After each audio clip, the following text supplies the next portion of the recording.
Dans ce paysage du Gard où la nature commande encore à l'homme, tout près du mont Égual, vit un couple étrange. Lui, c'est Antony Gautry, 79 ans. Elle, Lucienne Gautry, 75 ans. Ils ont découvert un mystérieux rayon, le rayon cosmique vitalo-mortel. Et la connaissance de ce rayon leur permet de déterminer la mort de chacun d'entre nous. Depuis la dernière guerre, ils se sont installés dans ce château du Poujol, où ils vivent d'une maigre pension de travailleurs, du lait de leurs chèvres et des produits d'un jardinier. Après 45 années de recherche, vous avez découvert le rayon cosmique AG. Qu'est-ce que c'est que ce rayon cosmique? D'abord, il faut s'adresser à des gens qui ont des connaissances assez suffisantes. Vous comprenez? C'est-à-dire? Et oui, c'est-à-dire, n'est-ce pas, au point de vue mathématique, n'est-ce pas? Eh bien, il y a des opérations qui sont à la portée de beaucoup de gens, et il y a d'autres qui ne comprennent absolument rien, n'est-ce pas? Mais qu'est-ce que c'est que ce rayon cosmique? C'est une force? Et oui, c'est une force. Et d'où vient-elle, cette force? Elle vient du cosmos. Elle vient du cosmos? Oui, elle vient du cosmos. Dieu. C'est une pensée. Et comment l'avez-vous trouvée? Voilà. Elle détient aussi le secret du rayon cosmique. Fille d'un avocat, elle a rencontré Antony Gautry qui travaillait chez un architecte de Nice. Oui, monsieur, certainement. Je suis très au courant de tous ces secrets. Je connais ces découvertes de A jusqu'à Z. Et je suis passionnée par ces travaux. Mon mari a eu énormément des manifestations vraiment extraordinaires, troublantes. Quelles manifestations? Eh bien, par exemple, je me souviens qu'il m'a raconté que lorsqu'il était militaire en Algérie, à Tlemcen, il se promenait avec sous le bras un Coran qu'il avait acheté pour se mettre au courant de cette religion qu'il ne connaissait pas. Et en passant près du tombeau de Boumédine, il se demandait si ce n'était pas la fumisterie. Vraiment, voilà le mot qu'il avait employé.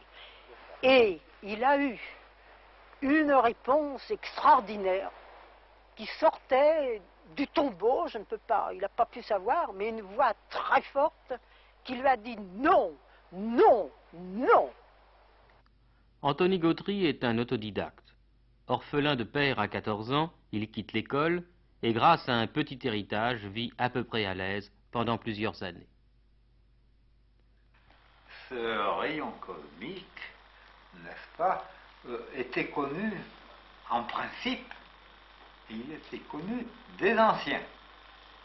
Sur un sarcophage égyptien, on a relevé ceci: je suis un, je suis deux, je suis quatre, je suis huit, je suis un. Cette citation qui se trouve écrite sur le sarcophage donne raison à la découverte de mon mari. Mon mari a créé une nouvelle science, la science de l'avenir, c'est-à-dire la biologie spatiale. Son rayon cosmique influence la vie et la mort de tous les êtres. Dès la naissance, la destinée de chaque être est déjà fixée. Grâce à votre découverte du rayon vitalo-mortel AG, vous avez pu déterminer la mort de certains personnages connus bien avant leur mort, par exemple. Certainement. Par exemple, le roi George VI d'Angleterre, né à 3h05 le 14 décembre 1895, décédé le 5 février 1952, mon mari a fait une attestation en date du 23 juillet 1950, c'est-à-dire 2 ans avant, pour prédire sa mort. Ces attestations, ce sont tout simplement des lettres qu'Antony Gautry a envoyées à sa femme et qui font foi, par le timbre de la poste, de la date à laquelle elles ont été déposées au bureau des PTT. Un autre exemple, vous avez l'exemple de la mort de Victor Emmanuel III, roi d'Italie. Mon mari a fait l'attestation le 18 novembre 1947 et il est mort peu de temps après, il est vrai, il est tombé malade le 28 décembre 1947. Après, mon mari a fait une attestation sur Adolf Hitler, le chancelier Adolf Hitler avait fait ses calculs pour une mort à l'âge de 55 ans. Il est mort à 55 ans plus 10 jours d'orbe, parce qu'il y a toujours une orbe à respecter. Ouais. Voilà. La princesse Anastasia, on dit qu'elle est toujours vivante. La princesse Anastasia, mon mari a fait les études sur toute la famille. Et la princesse Anastasia est morte en même temps que ses frères et sœurs. Ça, il n'y a pas d'erreur. Oui. Vous voyez, toute la famille repose sur ces graphiques. Ces graphiques sont le résultat de ce qu'Antony Gautry appelle les tables de cycle. Ces tables, qu'il nous a interdit de filmer, je les ai vues. Ce sont des lignes de chiffres totalement incompréhensibles pour le profane qui permettent de découvrir la date de la mort de chacun d'entre nous. Sur ces tables de cycle, il y a des chiffres. Il y a des procédés mathématiques, purement mathématiques. Il n'y a pas autre chose. Par conséquent, vous avez confiance aux mathématiques. Eh bien, n'est-ce pas, tout le monde... Mais est-ce que vous pouvez en dire davantage? En dire davantage, bon, ça n'avancera pas plus. Je ne vois pas l'intérêt qu'il pourrait y avoir. Oui, il y a un enchaînement, n'est-ce pas, dans tous ces calculs d'étapes de cycle. Et cet enchaînement donne la garantie qu'on ne peut pas tricher. Il y a un commencement et ça se suit un enchaînement jusqu'à la fin. Ça. On ne peut absolument pas tricher. Dans l'étape de cycle, on ne peut pas barrer une seule ligne. Oh non, il n'y a rien à faire. Tout est possible. Tout se suit. Mais où allez-vous chercher vos informations? Ah, mes informations dans mon cerveau. Mais malgré tout, ça repose sur des faits concrets. Vous êtes obligé d'aller rechercher le thème astral de quelqu'un. Alors comment faites-vous pour le retrouver, ce thème? Ah, comment retrouver ce...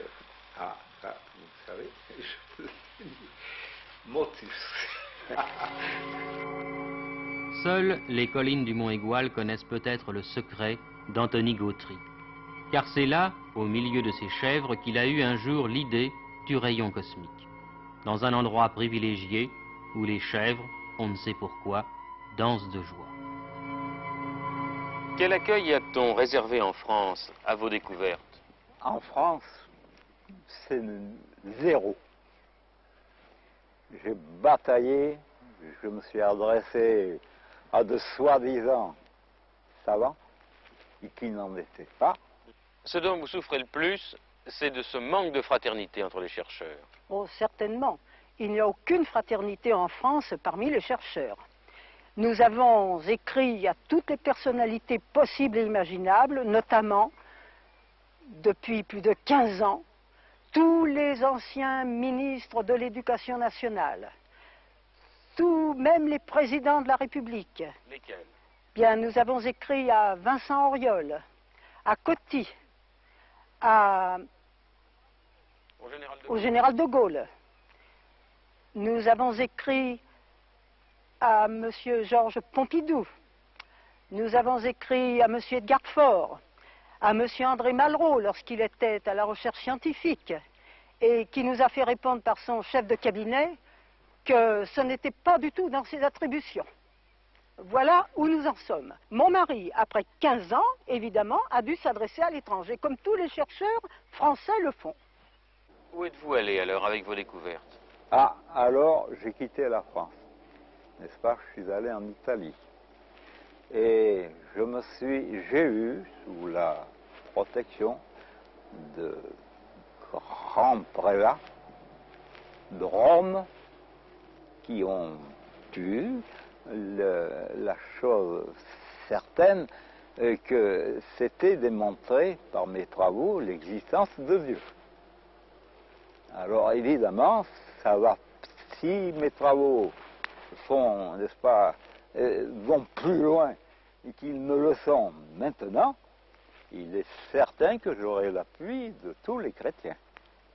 Ils m'ont donné un diplôme sur lequel il est écrit que je suis le pionnier de la biologie spatiale.